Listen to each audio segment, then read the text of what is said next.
Boa noite, sejam todos muito bem-vindos. Vou colocar o tema.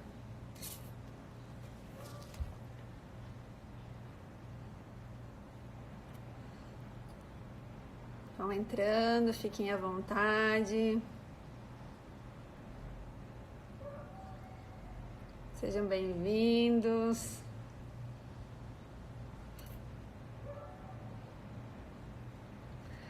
Coloquei o tema aqui, deixa eu fixar ele para dar atenção para vocês. Sejam muito bem-vindos para mais um bate-papo com KR.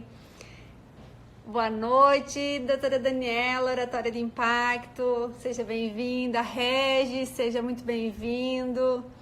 Hugo, Frank, sejam todos muito bem-vindos. Vou entrar um minutinho antes aqui para nós conversarmos um pouquinho, antes de chamar minha convidada.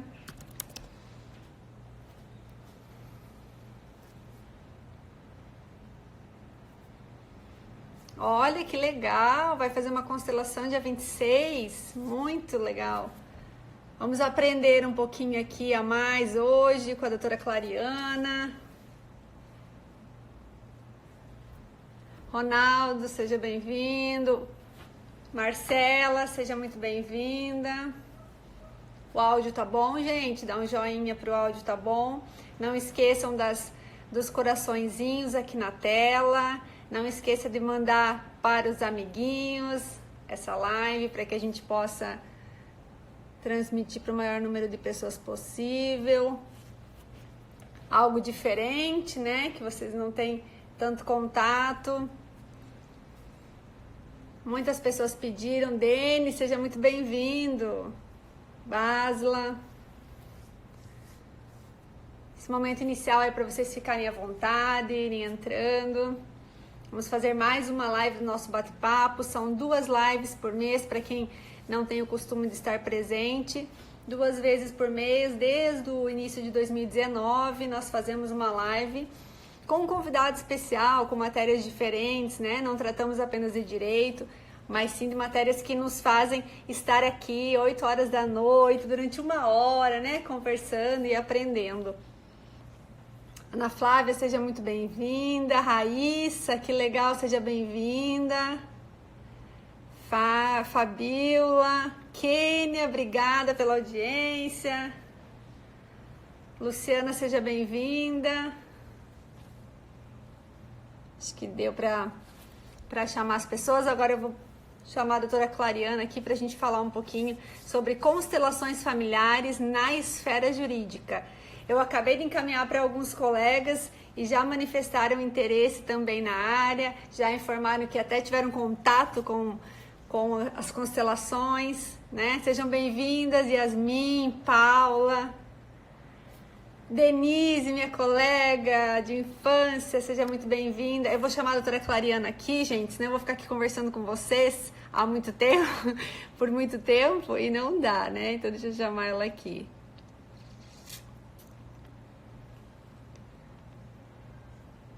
Clariana. Vamos ver ela entrando daqui uns segundinhos. Boa noite, doutora Clariana. Seja muito bem-vinda ao nosso bate-papo com KR de junho. Um prazer tê-la aqui comigo. Boa noite, Karen. Um prazer imenso estar aqui falando com você sobre um assunto que eu gosto tanto, né? Que é o direito sistêmico, o uso das constelações familiares no sistema judiciário. Um tema um tanto inusitado, um tema holístico, mas nós vamos conseguir desconstruí-lo totalmente para que fique bem fácil de todo mundo compreender. Exatamente. Esse é o intuito aqui do bate-papo, quando a gente traz os convidados e temas totalmente diferentes. Eu não trago direito material aqui para o bate-papo, eu sempre trago algo diferenciado. E aí os convidados têm esse espaço aqui de 1 hora para passar todo o seu conhecimento. Você que é uma pesquisadora estudiosa da área, então vamos passar aqui, eu vou passar para eles, Clariana, por mais que eu já divulguei nos meus stories, eu vou falar um pouquinho sobre o teu currículo, que alguém pode não ter visto. Então eu tenho uma colinha aqui, gente, porque o currículo é grande da moça. Então só tem essa carinha de menina, né? Então a Clariana é advogada, a Clariana é pesquisadora formada pela Universidade Federal, aqui do estado do Amazonas. Ela teve a sua primeira experiência com a dinâmica das constelações em 2016. numa imersão. Em 2018, participou do primeiro encontro sobre direito sistêmico do CNJ, onde falava de inovações na justiça, o direito sistêmico como meio de solução de política de conflitos, pacífica de conflitos. Publicou 2 artigos na revista CIS Cultura sobre direito sistêmico como solução adequada para conflitos e na UFAM, direito sistêmico na esfera jurídica. Participou do módulo da formação dos consteladores, do primeiro aqui de Manaus, pelo Instituto Imensa Vida em 2018 e participou do METAP da Comissão de Direito Digital, Startup e Inovação em agosto de 2019, onde eu estava presente e ali despertou, então, o meu interesse em chamar a Clariana para fazer parte desse bate-papo e trazer essa inovação que para ela, desde 2016, já tem contato, já pesquisa, estuda, enfim, sobre isso, mas para a gente é um tanto quanto novo, né? E o ano passado, quando eu entrei em contato com a Clariana, ela estava viajando, estava em Portugal, fazendo curso de PO, né? Que é um outro momento, a gente vai tratar de direito digital, de PO. Deixa para a próxima live.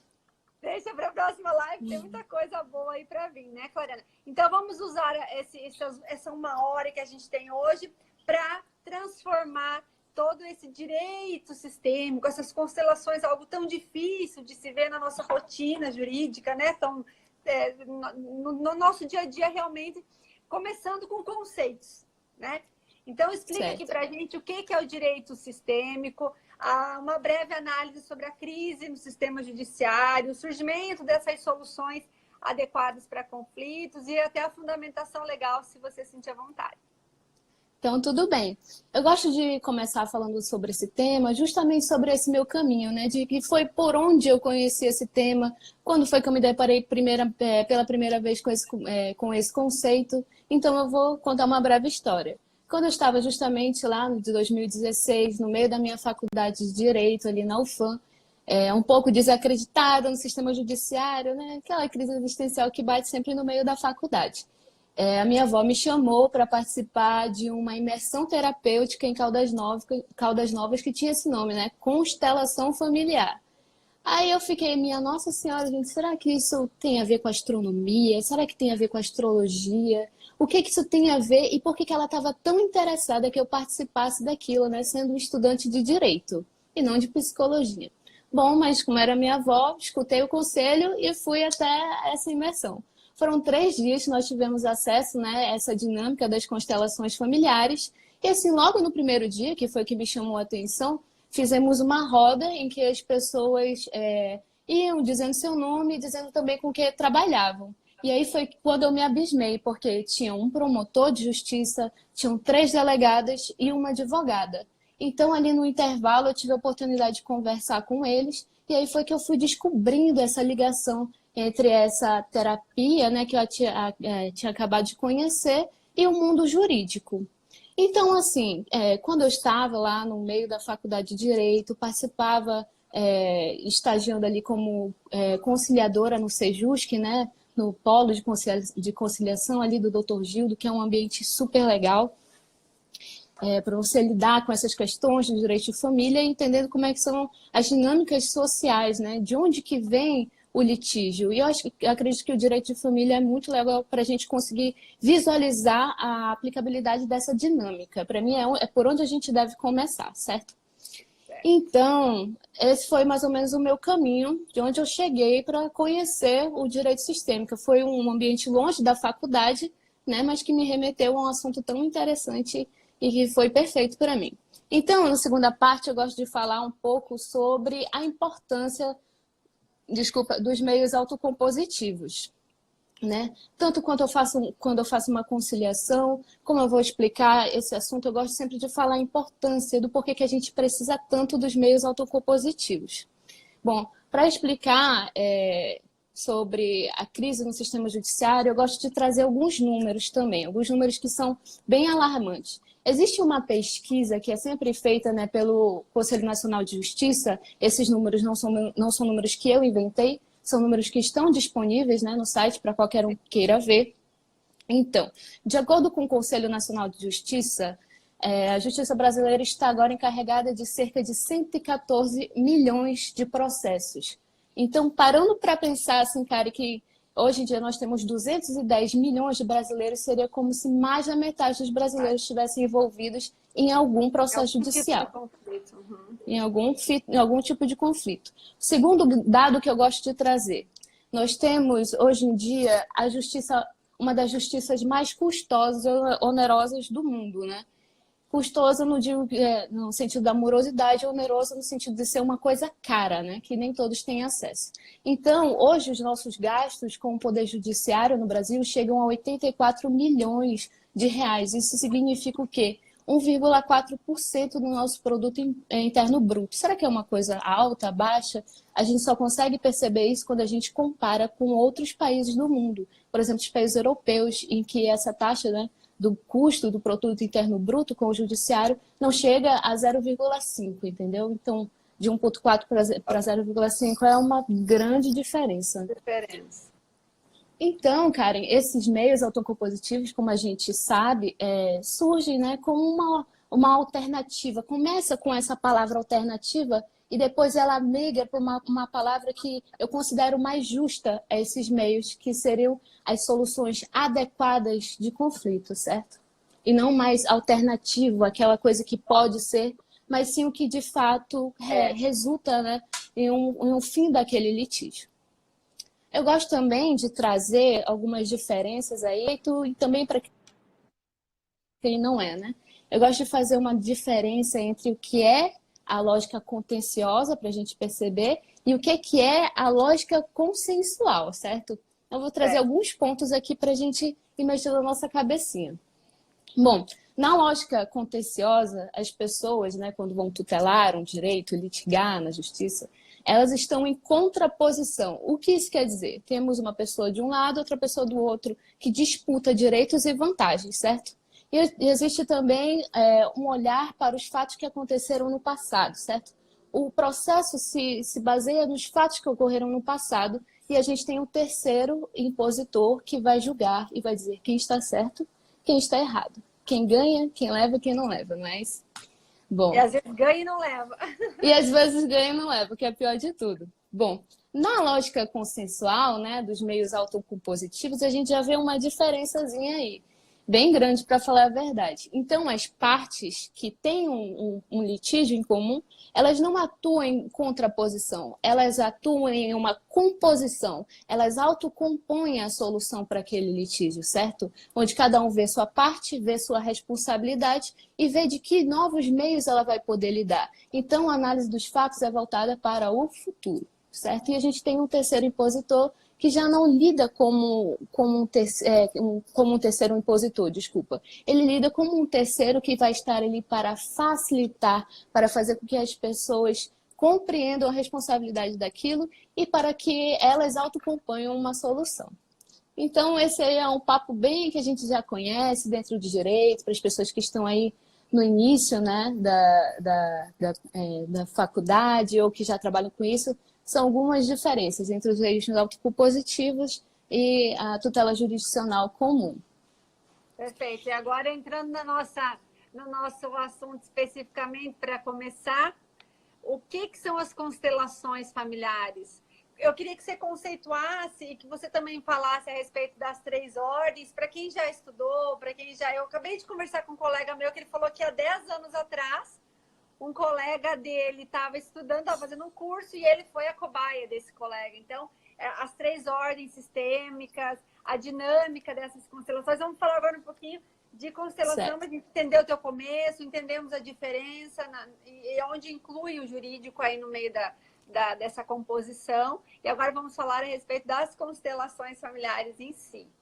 Certo, então vamos lá, né? Desconstruir essa ideia cabeluda. Meu Deus, a gente se pergunta tanto o que é isso de direito sistêmico, o que é isso de constelação familiar, o que é isso, gente? Colocar alguma coisa holística no direito? Oriane, você viu aqui que tinha, o Denis lá do Sebrae colocou que ele pensava que era até esoterismo. Como não, você falou, ninguém sabe o que é, né? Ninguém sabia o que era, né? Então, se eu for dar um conceito bem simples e popular para a constelação familiar, seria você ver a sua vida representada por outras pessoas, pessoas que não sabem nada sobre a sua vida. Então, a constelação familiar, surge ali os primeiros estudos sistêmicos na década de 70, mas com algumas mulheres, né? Nós temos aqui a Ruth McClendon e a Lady Gladys, na década de 70, que fizeram os primeiros experimentos dessa visão sistêmica. Mas a pessoa que a gente se refere mais quando fala de constelação familiar é o Bert Hellinger, certo? É um alemão, psicoterapeuta, filósofo, que se usou de diversos campos da psicologia, da filosofia, da teologia, para criar essa técnica, esse método. Então, é uma coisa que começa com uma terapia e depois ela está, hoje em dia, no patamar de uma ciência, né? Vai muito além do campo terapêutico. Então, as constelações familiares surgiram como uma alternativa, né? Uma forma de resolução de conflitos. Tá, mas Clariana, tu me disse mais ou menos, eu quero saber onde é que entra a parte da constelação, né? Como é que a gente entende esse conceito? Bom, quando o Bert Hellinger traz esse conceito de constelação, ele fala que ele se espelhou realmente nas estrelas. Ele olhava para as estrelas e via algo de harmônico, algo de alinhado, apesar delas estarem todas juntas e misturadas. Bom, mas a constelação familiar é uma técnica terapêutica de resolução de conflitos que tem por escopo conciliar as pessoas de forma profunda e definitiva. Como é que isso se dá? Bom, posso falar um pouco da minha vivência, né? De como é que funciona ali uma constelação na prática e depois eu posso falar de como que a gente aplica isso no direito, né? Bom, na constelação, na prática, é basicamente formada por alguns elementos. Nós temos o constelador, né, que é a pessoa formada, e não necessariamente é um psicólogo, é uma pessoa que fez um curso de constelação familiar, certo? E não é uma coisa que substitua a psicologia, certo? É uma terapia, não uma terapia psicoterapêutica. Então, nós temos uma outra figura, a figura do constelado, que é quem vai trazer uma questão. E nós temos também a figura do grupo, que são as pessoas que estão ali para representar, os representantes. Então, como é que se dá isso? Vamos tentar imaginar como é que é uma constelação. Eu chego num espaço, né, que geralmente é uma sala, um ambiente onde a gente tem um controle ali, né, dos ruídos e da intenção daquele momento. Bom, nessa sala eu tenho algumas pessoas, os representantes, né, que a gente chama, que são pessoas que eu não conheço, que não sabem da minha história. Nós temos, né, o constelador, que é quem vai facilitar, que é o facilitador dessa dinâmica.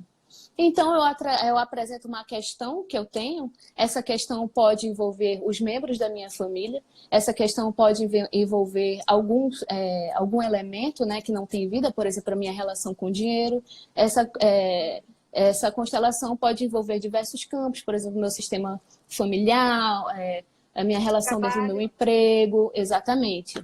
Isso pode vir de vários temas. E aí eu apresento brevemente, sem falar muito da minha história, para que as pessoas não se envolvam emocionalmente ou que queiram trazer ali uma intenção pessoal de tentar resolver a minha questão. Falo brevemente e então o facilitador, né, que é a pessoa responsável por guiar, vai ali e busca alguns representantes para formar o primeiro núcleo daquele litígio. Então, por exemplo, se eu tenho um problema com meu pai, ele provavelmente vai me colocar uma pessoa para me representar, vai colocar uma pessoa para representar o meu pai, e aí a gente vai ver como é que funciona essa dinâmica. Mas, Clariana, isso então seria um grande teatro? Um pouco, porque o Bert Hellinger, ele usa, né, o psicodrama do Moreno, mas não seria somente isso. As constelações familiares estão embasadas na ciência de Rupert Sheldrake, que é um cientista inglês, que ele traz para a gente um conceito de campos morfogenéticos. O que seriam os campos morfogenéticos? Seria uma teia de informação, né, onde a gente consegue fazer download. O que é essa informação? São informações que estão para além do nosso conhecimento, né? Aquilo que se manifesta no nosso inconsciente e que, por vezes, pode vir desencadeando no litígio, e esse litígio acaba chegando, muitas vezes, quando a gente não consegue se comunicar, no campo judicial. E aí que as coisas se encontram. Certo. Por quê? Uma perguntinha nesse ponto da prática, né? Quando está acontecendo a constelação, obrigatoriamente tem esse grupo que vai assessorar ou existe constelação só com as partes e o É, indivíduo? existem também as constelações que são Individual. feitas individuais, e com boneco. Também a gente tem a categoria de constelações abertas e constelações fechadas.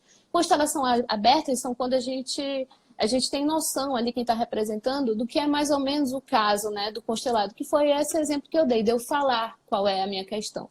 Mas tem constelações familiares que são feitas totalmente no silêncio.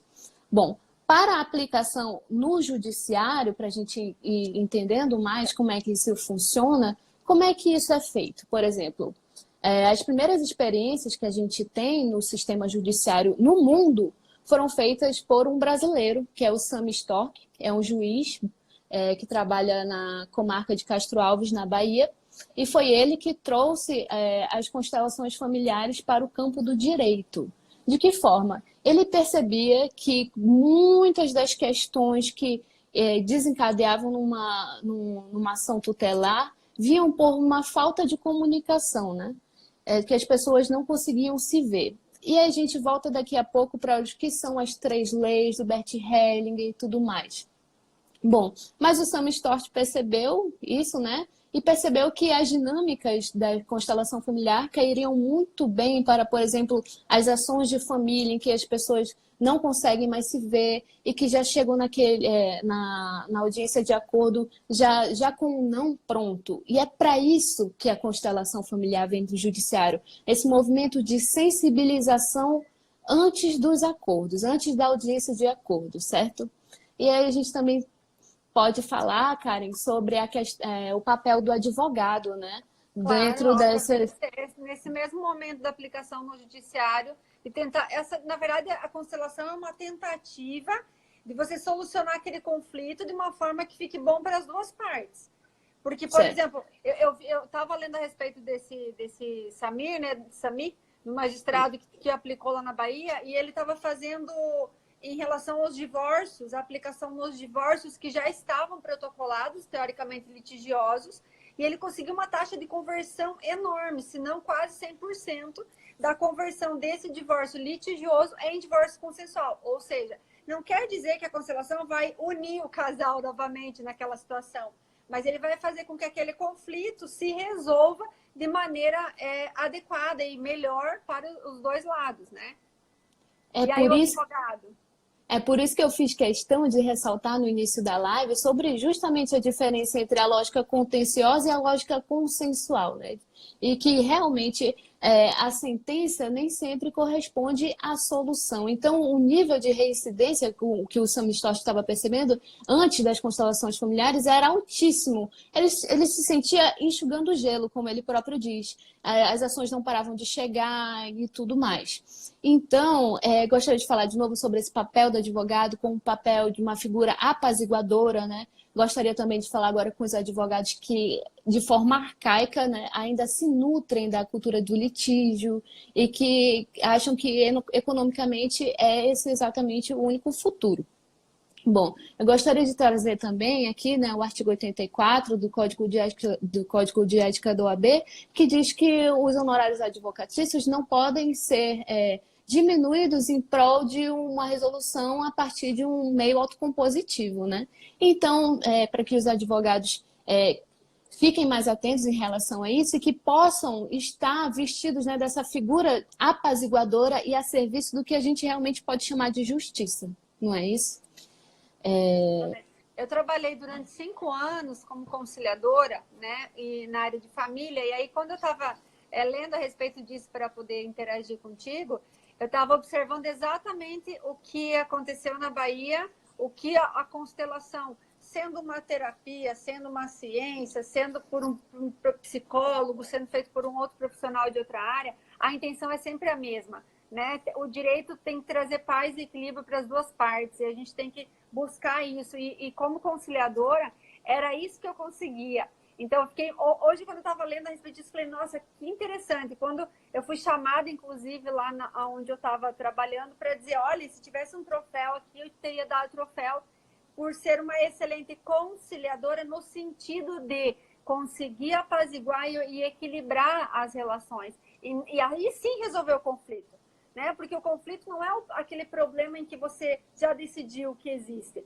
A decisão da separação, a decisão do divórcio estava feita, ponto. Mas como deixar isso mais tranquilo? Como conseguir uma paz, um equilíbrio entre os dois? Então, na área de família, como você disse inicialmente, a gente percebe isso muito facilmente, né? E o advogado, ele tem realmente que prestar atenção nisso e não prestar atenção e esquecer do 84, onde fala que a gente não, né, não pode esquecer, né? Tem que estar consciente. E você, através da conciliação, através de outros, que não seja constelação, talvez que as pessoas não tenham isso em mente ainda, a gente consegue resolver a grande maioria dos problemas de uma forma tranquila, né? E você vê que há anos isso já está acontecendo.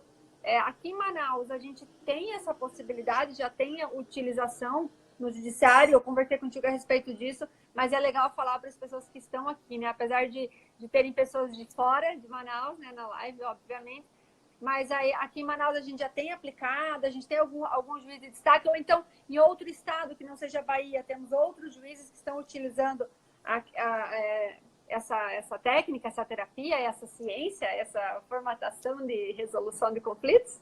Sim, e na verdade a gente pode agora trabalhar com as exceções, né? São pouquíssimos estados brasileiros que ainda não aderiram. Não usam. Que ainda não aderiram ao método das constelações familiares no judiciário. Como a gente estava conversando, surgiu, né, com o Sami Storti na Bahia e chegou a ver esses dados e que foi basicamente assim. Existe, né, a triagem que acontece antes das sessões de terapia, só para deixar claro como é que funciona mesmo, antes da gente entrar e ver como é que está funcionando em cada um dos estados brasileiros. Então, o Sami, o que ele faz?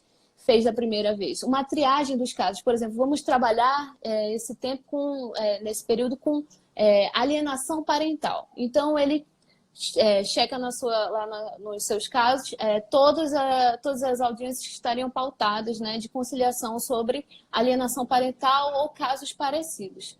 Depois disso, é feita, né, uma sessão de constelação familiar num auditório, ou seja, um grupo é representado, mas todas as outras pessoas estão ali como telespectadoras, observando casos que são muito parecidos e que muitas vezes imitam o problema de uma família para outra. Então, a pessoa, quem é que ganha ali? A pessoa que está constelando o seu caso, as pessoas que estão representando e as pessoas que estão visualizando essa dinâmica, né? De como é que funciona. Bom, e depois disso, ele teve esses números muito bons, né, que você acabou de falar, em que, por exemplo, nos processos em que as duas pessoas fizeram parte ali antes na sessão, tiveram um acordo de 98%, certo? Nos que tiveram a parte, aí já foi para 87%, e naquelas audiências em que nenhuma das pessoas fizeram questão de ir para a sessão de terapêutica de conciliação, tivemos um acordo de 60 e pouco por cento. Então, é uma diferença absurda, né, do que é uma audiência de conciliação antes e depois da pessoa ser sensibilizada pela constelação familiar. Eu vi aqui, a Defensoria Pública do Estado do Amazonas, já utilizando essas práticas, mesmo que a constelação seja feita somente com uma parte, já ajuda muito. Funciona como uma lupa em relação ao conflito, mostrando que realmente incomoda. E ela já utiliza aqui no estado do Amazonas. Parabéns. E o Denis perguntou aqui qual é o perfil para utilizar essa técnica. Teria algum perfil específico, mais tranquilo, famático, ou não tem exigência nenhuma, o curso é disponível? Atualmente, as pessoas que fazem isso, que utilizam disso, têm esse perfil, ou você não consegue visualizar essa diferença? Diante da figura do advogado, né, a gente pode falar que o advogado, quando ele recebe a sua carteira do AB, ele é competente para atuar em todas as áreas, mas isso não significa que o advogado vai trabalhar com a mesma experiência e competência em assuntos que ele ainda está começando a estudar. Então, tem algumas formações para que o advogado se torne um advogado sistêmico. Em Manaus, nós tivemos o nosso primeiro curso de formação de conciliadores com o Instituto Imensa Vida. Fora de Manaus já tem outros cursos que já estão aí um pouco mais de tempo, por exemplo, o do IP Roxo, em Santa Catarina, nós temos o do Décio, em Brasília, né? Nós temos a da Mimansa, que teve um grande contato com o Bert Hellinger, criador da constelação lá em Caldas Novas, que foi o que eu participei. Então, assim, tem vários cursos de formação. Você não precisa ser advogado para trabalhar com isso, você não precisa ser psicólogo para trabalhar com essa técnica, mas você precisa ter um curso de formação. Qual é o melhor curso? Eu não tenho como falar isso, eu acredito que cada pessoa vai ali buscar o que melhor se adeque, mas o que eu deixo a sugestão é que você faça um curso que esteja licenciado pela Escola Hellinger, né, que foram os criadores dessa psicoterapia. E esse curso é curso de extensão? Quantos anos? Como que faz? Tem em vários lugares? Tem online, por exemplo, hoje em dia, né? Que está todo mundo na pandemia, resolve sair da live. Meu Deus, vou procurar um curso agora para eu me especializar. Será que já tem ou ainda não? Ou algum detalhe mais sobre os cursos? Eu acredito que a melhor formação é uma formação presencial quando a gente fala de constelação familiar. E deixando mais uma só uma música que deu um probleminha, que eu expliquei aqui o que era o conceito, né, da constelação familiar, mas sinceramente você só vai entender quando você participar de uma dessas dinâmicas, né? Você falou que Bom, aqui em Manaus teve aquele curso, o primeiro curso de formação em 2018, né? Teve isso. outros depois dele ou só ele? É o Instituto Imensa Vida, né, que É. já acho que acredito já esteja lá pela sua terceira turma de formação. Ah, que legal. Então, quando eu comecei a trabalhar com esse assunto durante a faculdade de Direito, eu comecei também um projeto de extensão ali pelo Sejusc com o Dr. Gildo, que era justamente esse projeto de implementação, né, da constelação familiar no judiciário ali nas constelações. Só que o nosso grande impasse da época é que nós ainda não tínhamos, né, os consteladores que poderiam dar apoio, nós ainda não tínhamos profissionais. Foi aí então que surge, no meio de tudo isso, essa primeira formação do Imensa Vida, e que assim os consteladores de Manaus não têm mais que ir para fora para fazer um curso, e esse conhecimento, essa ciência acaba se nutrindo aqui no Amazonas, né? Então, um curso que eu indico para quem é de Manaus é o curso do Instituto Imensa Vida. E os que saíram formados lá nessa turma que você fez, eram advogados? Ou tinha todas as Eu áreas? tinha pessoas de todas as áreas, mas pessoas que eu me recordo, assim, inclusive com muito carinho, foi a doutora Anabel, não sei se você conhece, que trabalha no Não. Ministério Público, e também tivemos o doutor Clínio Maurício, não sei se você também já cruzou ali pela OAB com ele. Então, são dois operadores do direito aí já, né? E eu, que era, inclusive, a mais nova da turma, né? Todo mundo ali acima dos 30 por 40, 50, e eu ali com os meus rostinhos de 19 anos, querendo entender o que era essa tal de constelação familiar. Ó, tem uma pergunta aqui. Quais os termos e funções? Você falou de constelações. Tem outros termos dos demais componentes? Não sei se você entendeu Ele a quer pergunta, senão saber senão a gente pede para ele esclarecer melhor. quais os termos, vocês consteladores, tem outros termos dos demais componentes? Eu vou voltar aqui dessa Eu acho resposta. que as partes que estão fazendo a constelação na prática. Mais uma vez, então, nós temos o Repete aí. constelador, que é o facilitador, né? Que é a pessoa que vai instruir, que vai guiar a constelação. Nós temos o constelado, que é quem vai propor a questão. Eu estou com um problema, eu quero resolver. Nós temos o grupo, que são as pessoas que participam da dinâmica, observando ou representando, né? Tem as pessoas que estão de fora e tem as pessoas que se propõem ali a fazer parte da dinâmica, né? Nós temos o campo, que é o núcleo imaterial de informações, aquilo que a gente conversou sobre o cientista Rupert Sheldrake, né, que ele traz esse conceito do campo morfogenético, de onde que vem essas informações, de onde que vem essas dinâmicas que se apresentam. E aí é que a gente precisa diferenciar a constelação de uma coisa, né, astral, holística, para, de fato, uma ciência, né, que é o que ela é, embasada na física quântica. E o local da dinâmica, que é o espaço, justamente. São esses elementos que compõem a constelação. Acho que ele entendeu ali, ó. Ele tava tentando constelar, ele não estava conseguindo, acho que, relacionar para entender. Acho que já deu certo. E em relação ao CNJ, eu queria que você falasse sobre a tua experiência. A gente falou, deixa eu voltar lá no teu currículo, que você participou do primeiro encontro de Direito Sistêmico, Inovações na Justiça no CNJ. Você quer falar um pouquinho a respeito da tua experiência lá e esse crescente movimento sistêmico no Brasil? Claro, foi uma das melhores experiências que eu tive durante a faculdade de Direito, que eu estava ali estudando aquele tema, né? Imagine, na época não tinham muitos livros, eu não tinha acesso a conteúdo, então tudo o que eu tinha era basicamente a vivência das constelações e o exemplo de outras pessoas que já vinham fazendo isso pelo Brasil. Então, o primeiro lugar que eu fui, na verdade, foi no Pará, com a doutora Carmen Cisnando, e que eu observei, ele que era mais perto do Amazonas, né? Que eu observei como estavam sendo feitas as dinâmicas, inclusive esse movimento está bastante avançado, né, no estado do Pará, graças à doutora Carmen, e ela que me indicou, na verdade, esse encontro que ia acontecer no CNJ. Então eu decidi ir, e foi o primeiro workshop para tratar, né, desse assunto do direito sistêmico e para estabelecer para conversar também como é que está sendo aplicado, né, em todo o território nacional. Porque, veja bem, quando nós não temos ali uma doutrina fechada, um código fechado dizendo como deve ser tratado, então abre espaço para diversas interpretações. Então, o intuito do CNJ com esse encontro era basicamente compartilhar como cada um estava fazendo e encontrar o melhor meio, né, discutir sobre isso. Então, nós tivemos representantes de vários estados, eu lembro que na época eram 16 estados do Brasil. Eu estava lá como estudante, estava acompanhada também lá da minha avó, que inclusive ela é consteladora há mais de 10 anos, né, no Amazonas, já vem tratando desse assunto há muito tempo. Eu ia e foi por perguntar onde lá que eu no fui. começo, quando ela falou, minha avó pediu para eu ir junto, aí eu passou, eu não quis interromper, e a minha pergunta ia ser essa agora.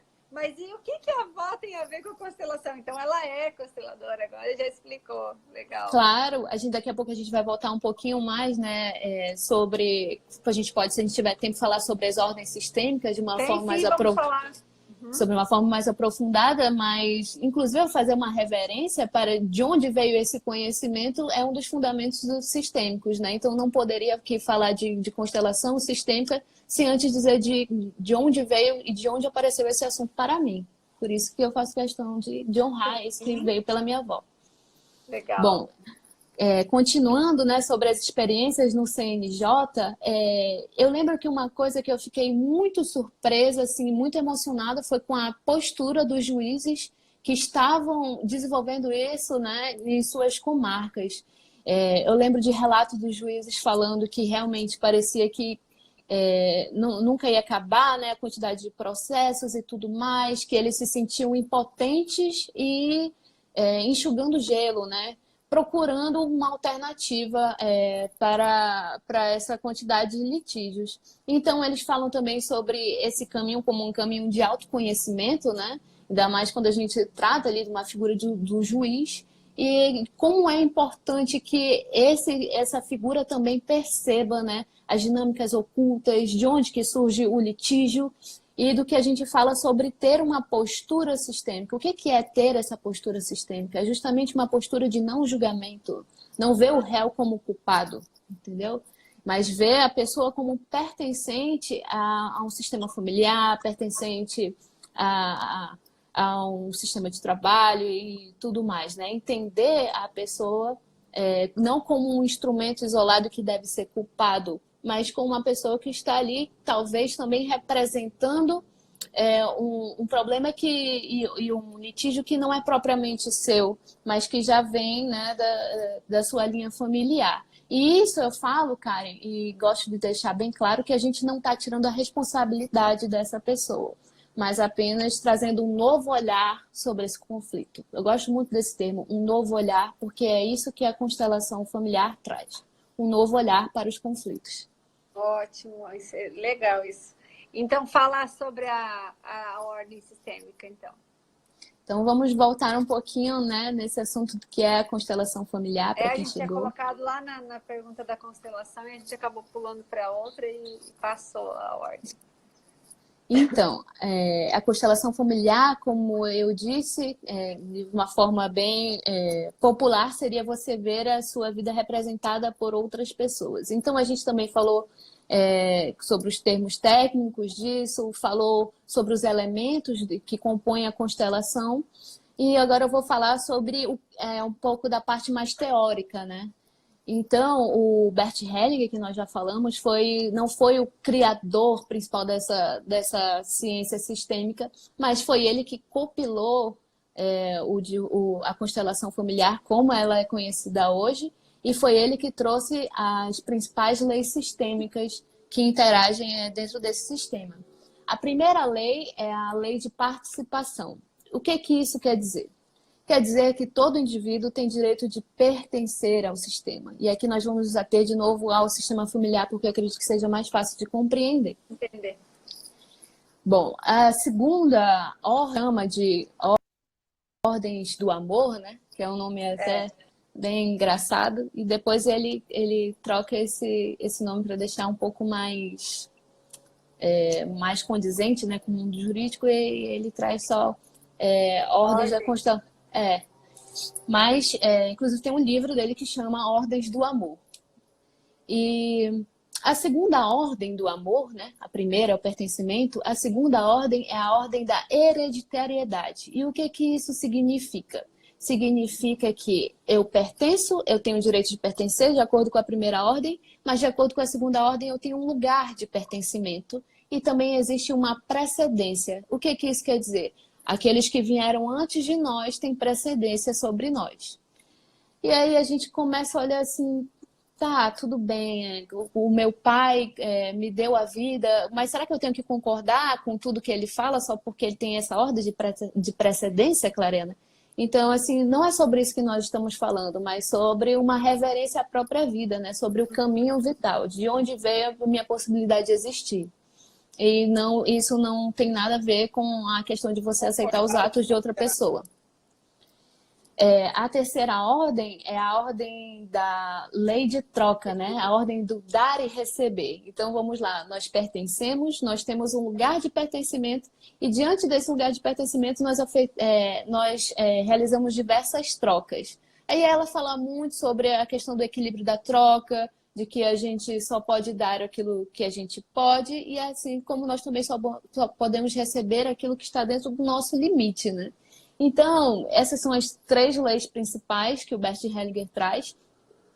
E a partir disso, ele vai trazendo essa dinâmica, como a gente já havia falado ali dentro do campo. Ele percebe como essas ordens quais ordens estão ou não desalinhadas diante daquele litígio, entendeu? Essa foi a grande sacada do Bert Hellinger. Então, você coloca pessoas para te representar e, diante dessa representação, o facilitador, que é o constelador, que tem esses conhecimentos, ele consegue visualizar como é que estão sendo postas essas dinâmicas ali no centro, né? E aí ele consegue interpretar aquilo. E, assim, a gente está trabalhando com fenomenologia também, né? Então, são coisas que realmente não são faladas, mas que são percebidas por todos. No final da dinâmica, existe um espaço para fala, em que cada pessoa pode falar o que sentiu, o que viu, e aí a gente tem os posicionamentos diferentes de cada um e que vão acrescentando uma experiência para outra.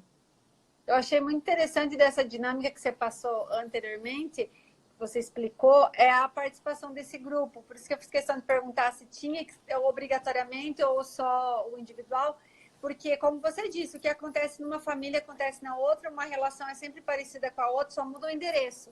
Então, muitas vezes você está ali naquele grupo, você pode até, às vezes, eu não sei como funciona exatamente, mas você pode não ter coragem de levantar a mão e você ser quem está trazendo o problema, né? Mas você se vê no problema do outro e acaba sendo resolvido de alguma forma. Achei isso muito, muito legal, coisa que a gente não tem na rotina normal. Você tem 2 partes conciliando, se fosse o caso, né? E na constelação acaba tendo essa terceira participação que está sendo ajudada também com o que está sendo solucionado para aqueles 2 ali, né?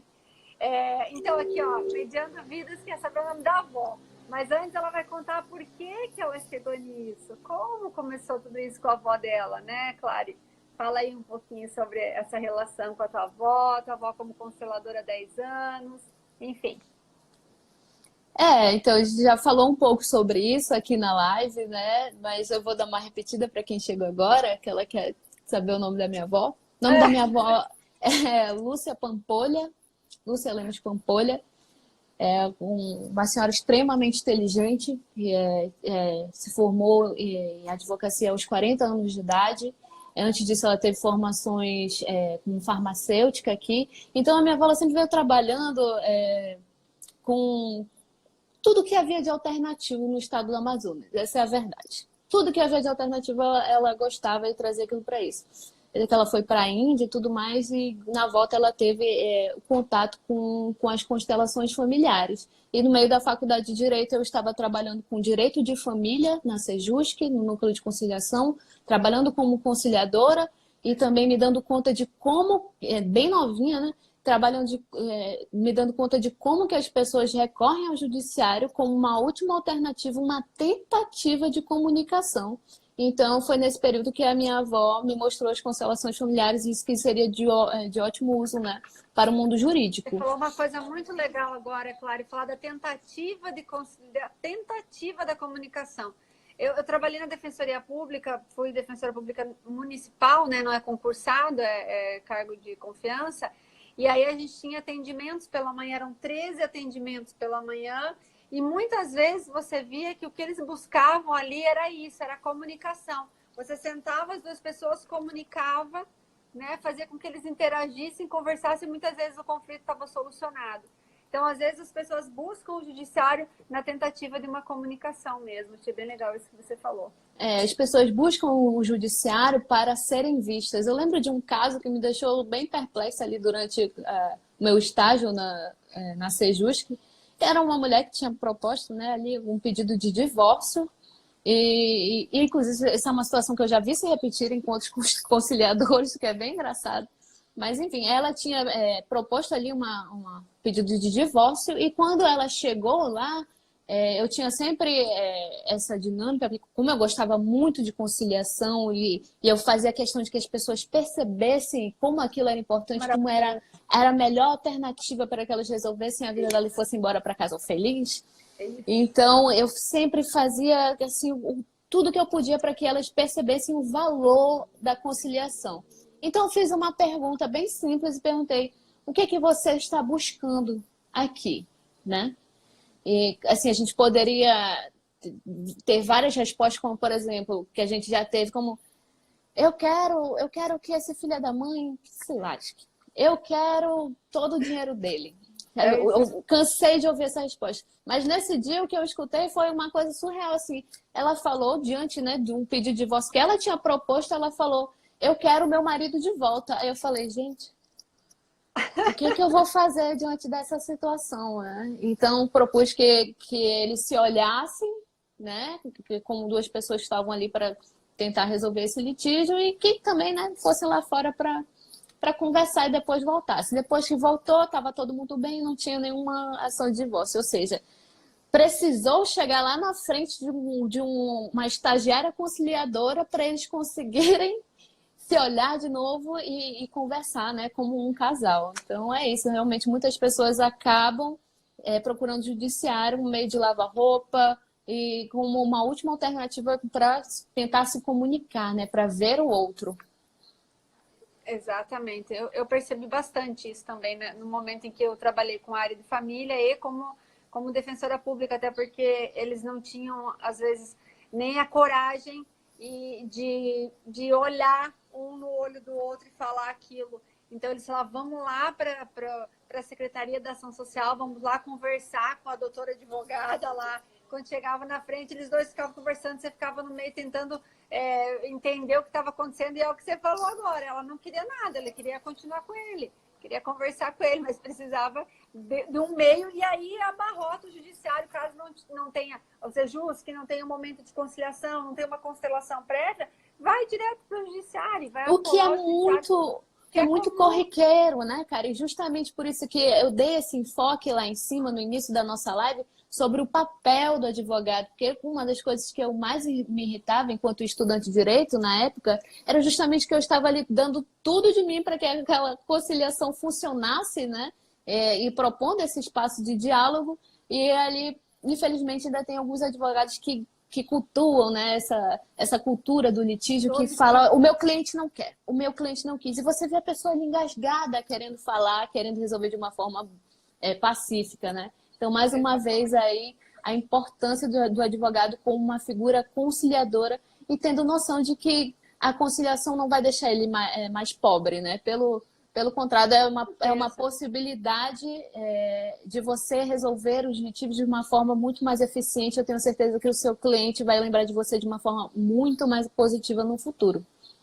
Com certeza. Deixa eu pegar a informação eu acho que é Naki Lopes. Antes de ajuizar uma ação dessa natureza, tento conciliar no escritório por 2 vezes. Precisamos ter humanidade antes de qualquer atuação técnica, jurídica e empatia. Exatamente. Muito isso legal. Que a Mariana está falando. É exatamente isso. É você trazer as partes ali, é você tentar conciliar. E aquela conciliação que a gente está falando não é só conciliar no sentido de reatar.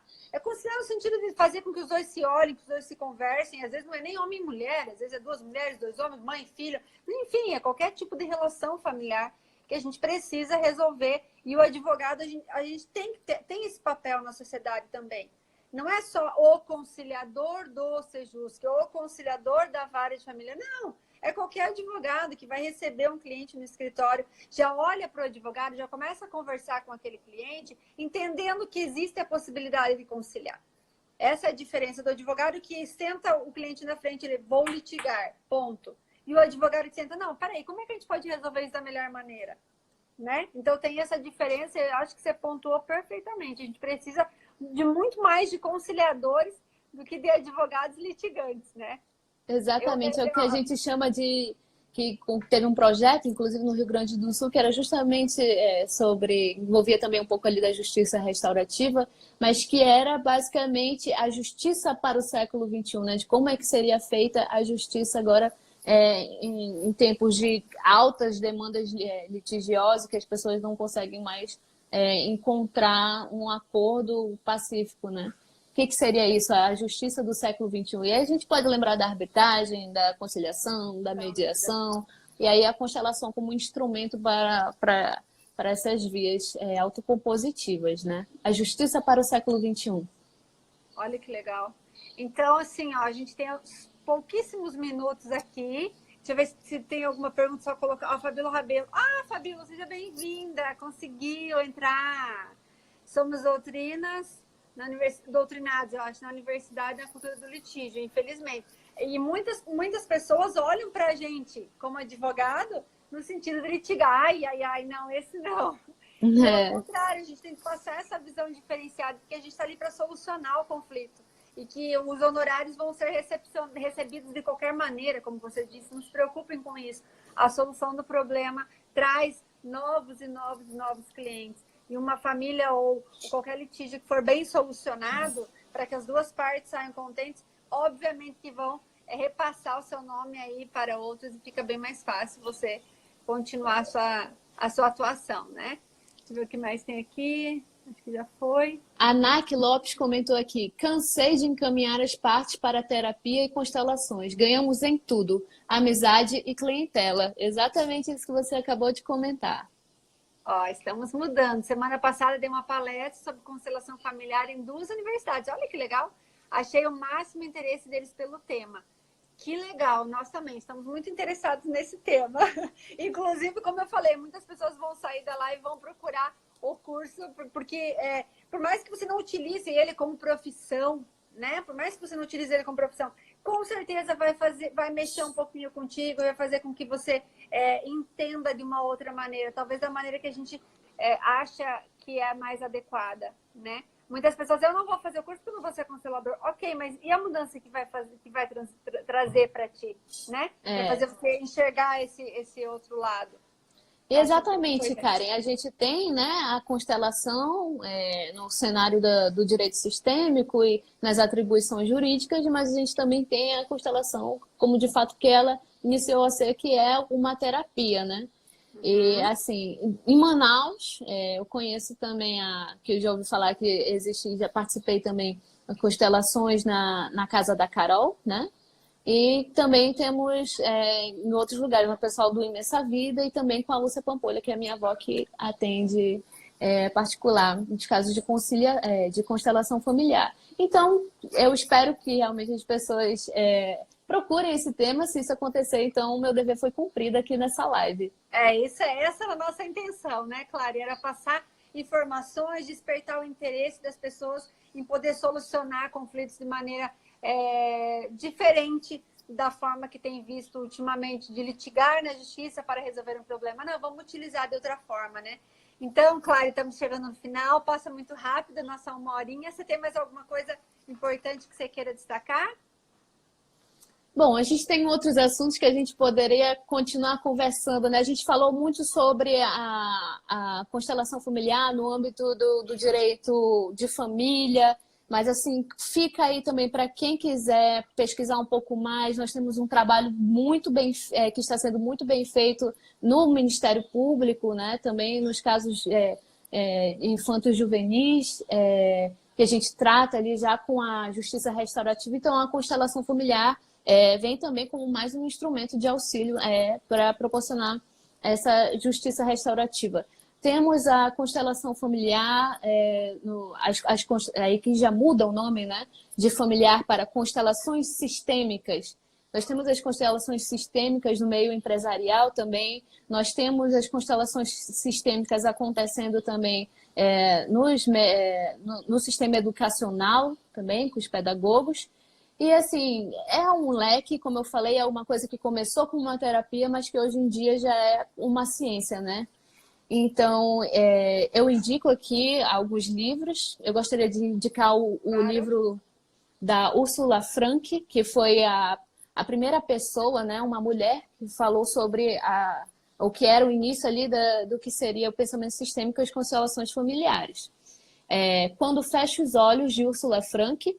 Eu gostaria também de deixar indicado o livro do Bert Hellinger, As Ordens do Amor, e também, aí já mais para o público do direito, A Constelação Sistêmica no Judiciário, um livro escrito pela Adara Campos, que é uma servidora no TJ de Brasília, e que foi a pessoa responsável por fazer a sugestão número 73, a Comissão Legislativa, né, que propõe a discussão das constelações familiares como de fato um instrumento para o auxílio das conciliações, e foi a pessoa que, né, deu ali um incentivo grande ali naquela experiência que eu tive no CNJ. E faltaram 2 artigos para você indicar. Ah, sim, claro. Indico os meus 2 artigos, tá? Para quem quiser também eu posso mandar por direct. Olha, legal! Gente, anota aí, ó. Se tiver interesse, a Clary vai mandar pelo direct. Chama ela lá, encerra a live agora, chama ela lá, fala eu quero. E ela já encaminha para vocês. Tem os 2 artigos que eu publiquei, um na revista Ciscultura, outro no livro Temas Contemporâneos, também está aí disponível na internet, é só procurar Direito Sistêmico e o meu nome que aparecem os artigos.